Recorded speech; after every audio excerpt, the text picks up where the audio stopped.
then this would mean directly after the essay, this is now a life, then you would have to explain that justification, and she knows that there's no possible way she can. And so for her to be consistent, she would actually have to say no, even during or even as a result of essay, you would not be able to. That's the only really consistent. I understand the feeling of it. Sorry to comment. You know? So do you want children to grow up in loveless households or in the system? Because that's what is a result if, women get raped or, Well, I think that a person who would end up a dominatrix probably grew up in a loveless household, but I don't want to abort you. Shit. That's your opinion. I'm just saying, ultimately, no. I don't think that because you're poor, you have lesser value as a human being. I don't think because you're a woman or your race or anything like this, you have a lesser value as a human being. I think that human beings have an ontological value.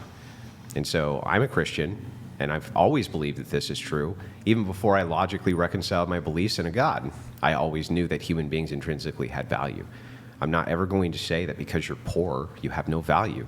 But that's not what I'm getting at. It is what you're getting at. They're of lesser value. How can you say? No. Then I'm saying why do you want to kill them? would grow up in a loveless household if they're, I've read So they have plenty lesser of, value, right? To society? No, I'm saying there's parents that are regretful and that don't want children. So you would want a kid to be raised in an environment like that? But would you rather be why dead? do you, hang on. Honestly, I wouldn't want to be raised in an environment You'd like rather that. be dead than raised in a loveless household. Okay, no, but I'm No. saying as a fetus, As a fetus. you don't have that, obviously. Well, hang on. I'm just going to engage with this the best way I can to kind of walk you through the logic here. Not the logic. Let us assume for a second that that you could read the mind of cows, okay? That you could. A cow is born specifically for the purpose of being eaten. Now, it's going to have a 3-year life cycle or 2-year life cycle until it gets as big as you can get it, and then you're going to humanely put it down, you're going to eat it. If you could ask these cows if they would rather exist for the 2 years or not exist for the 2 years, even knowing at the end of it they're going to get eaten, which do you think they would pick? I don't think they would pick. I just don't. I personally, if I knew that my parents didn't want me, I probably wouldn't want to be alive. Then let's ask you. If you could live 20 years of your life, right, knowing that at the end of that 20 years, the lights would just go out, but you would get eaten by aliens, let's say, would you still choose to be alive if you had good quality of life? No, I wouldn't want to subject myself to that. You wouldn't? No. Okay, so then why is it you subject yourself to any suffering? I think there's different levels of suffering. You're a dominatrix. You know what I mean? You literally perform suffering on people think it's hilarious and fun. Yeah, true. But I'm saying that in the context of a family, a kid that is growing up in an abusive environment by no fault of their own. That's suffering, yeah. Yeah, it is suffering. And for some people, they don't ever win that battle. For some people are stronger. But can you agree with me that when it comes to trauma, if you're alive, you at least have a shot of moving past trauma? Sure you do, but there are dead, people that... you have no shot of moving past trauma. That's fair, but I think growing up knowing that you are the product of grape or incest, that can't be an easy weight to bring around with you. Yeah, but that's a trauma which can be surmounted. Death cannot be surmounted. I don't think that's something that you... In other words, people live with it. Why would I want to embrace a doctrine of death instead of a doctrine of life? I want the doctrine of life. I want, even if it is so, that the conditions are not going to be optimal for a child who's born, I still think that we don't get to determine to kill them just because we think perhaps they might have a bad quality of life. People can move past suffering, but they can't do it dead. I think people can move past suffering, but I think there are levels of suffering that you're going to have to just live with, but you're never going to heal from. Maybe, but at least you're alive. And many people carry the scars of suffering that they never completely heal from. The death of a loved one, for instance, would be one such category of this.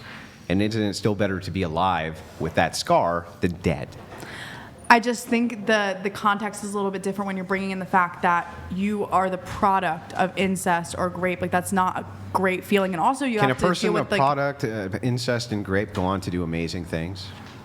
Sure, they Then can. why I'm do you not wanna saying that take- they can't, then but I'm all just I want saying. is the potential. but All I want that's- is the potential. Even if it's horrible, I just want the potential of knowing that they can, to allow them to try. Jivanik donated $200. There are thousands of people Tons. who were conceived through SA. Tons. Are they lesser than you? They're not Is lesser your value. worth based on how much your parents desired you? No. So I never said that I was better than anyone that was conceived through SA. I obviously know that that's not You wanna anyone's kill 'em. choice. I never said I wanted to kill them. Well, I mean, I'm that's what saying you're that there are doing. some people that can't live with that pain. Yeah, here's the thing. The vast majority of them can, and humans are resilient. Humans go through horrific things, and they're able to move past those traumas. Knowing that that is true, that you've gone through suffering that's horrible, and so is everybody at this table, and you're going to keep going through suffering. That's part of the human experience. It's still That's optimal. preventable suffering. Yeah, but you're still going to be suffering in your life, aren't you? Yeah, you're still gonna feel bad. You're going to suffer. Yeah, but in a different way. I think that unfortunately, like this is preventable. Like you can't say that like me going through something like a death of a loved one is the same as those are two completely different traumas. Have you ever know what heard, this is an old quote, it's better to have loved and lost than to never have loved at all? Yeah, I have heard that. What is it? What do you think that means? I mean, I think I take it for face value. It's better to. Well, if you had never loved, you could never go through the suffering of losing love, which is one of the worst types of suffering. Losing a kid, losing a parent, losing a sibling, even losing the love of your life to another man or woman or whatever, right? It's still better and preferable, in other words, to go through the suffering of losing that than to have never positioned yourself to suffer at all. Do you agree? I mean, that's fair. That is a fair statement. But I'm saying that I don't think you should subject an innocent child to that type of situation. And not even just like the sense of you were the product of rape or incest, but the fact that your parents, not all, but some parents resent that. And I've listened to this girl talk about regretful parenting, and she reads stories that people post on Reddit and whatnot, or just send to her individually, and they talk about how much they regret their children, and Sure. like that's not fair. Wait. That's not fair to the these, children. All of these people who exist currently, who are the product of SA, why aren't they unaliving themselves if their suffering is insurmountable? Because they're not suicidal? I don't know. Because their suffering's not insurmountable. Meaning they must have something that they're continuing to live towards and moving towards, right? That makes their suffering surmountable to that of life. Otherwise, they could and do always have the option of ending that, but they don't. So it seems like it's powerful evidence that a person even conceived under those circumstances would still prefer to be alive than dead, because the people who have been aren't unaliving themselves. I mean, I'm sure there are some that are. Sure. But it can't be the vast majority, nor even close. I mean, I understand your statement, but I still stand on how I feel about it, and I'm just saying. -_200 donated $200. Wilson, how do you reconcile your Christian opposition to abortion with the historical involvement of religious groups in wars that have resulted in the loss of many lives? I don't see how those two things would need to be reconciled. So saying that you are essentially assassinating a child in the womb, because that's what I think you're doing from my perspective, though I understand that's politically charged language, is far different than fighting a war of opposition. Sometimes this is done defensively, sometimes offensively, but justifications for wars are completely different than justification of killing innocent children. I mean, it's still unnecessary carnage, you know what I mean? It's not always unnecessary. Sometimes it's necessary carnage. Necessary is a loaded word. You got to be careful with it, right? Like, it's not necessary for you to be a dommy mommy. I mean, right? I wouldn't call myself a dommy mommy. Yeah, but it's not necessary, right? I mean, sure, it's not It's necessary. not necessary. Necessary No, it's not is out of necessity. That's a very loaded. It's a very loaded word. Okay, So, fair enough. but Loaded. kind of backing up here, I would like to kind of challenge this just a little bit more before we move on. The idea of, if you and I can agree that most people conceived in the condition of SA are not unaliving themselves, then don't you think that they've been able to surmount the very suffering that you want to eliminate the potential of them even being able to face? I mean, sure. Of course, there's going to be people out there that are able to move past their suffering and make something of it. Yeah. But I mean, I'm just saying in the sense of if you can prevent any sort of suffering that doesn't need to be had. I mean, part of life, like, you're going to lose a loved one. That's inevitable. But this is something that can be avoided. But I want you to think about the logical conclusion of this statement. Suffering can be avoided, right? And you're saying death is the ultimate way to avoid suffering. So then the extension of this would be, if you wanted to eliminate suffering in the entire world, what would you do? Just kill everyone, Right? right? Does that make sense to you? I mean, yeah, it does make sense to me. Yeah, so you wouldn't want to do that, right? You wouldn't No. want- of course not. So when we kind of take this to its logical conclusion of we want to make sure people can avoid suffering, well, you say we can do this by killing them. I agree. I guess that would avoid all future suffering. But the It's a little extension of that intense. is if suffering is the thing we're trying to avoid, why wouldn't we just do that with everybody? I get that. No, but I mean, I think there's, certain types of suffering that do make you, like, quote unquote, stronger. I mean, you got to appreciate. Like most kinds. Most kinds. Yeah, most usually kinds do. of suffering. Again, I just think that that's something that is, avoidable. And that's where I stand on that, So I can't sway your mind even with logical argumentation?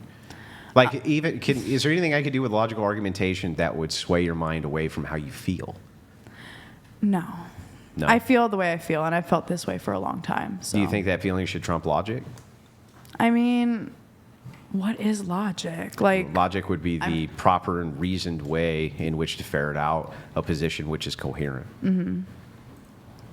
So you can imagine that without that, nothing in this world would work, including how you get up. Like, you use logic daily and reasoning daily just to get through your day, right? fair enough, yeah. So, I mean, you don't want to trump that with emotion.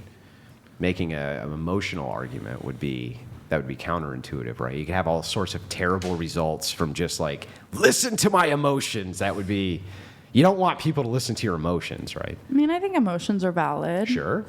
Not saying they're invalid. I make tons of emotional decisions. Mm-hmm. If I pick a blue-colored truck versus a red-colored truck, that's probably an emotional decision. It's Not because, logic. Yeah, it's not because I'm getting any like extra performance out of the blue. I just emotionally like blue.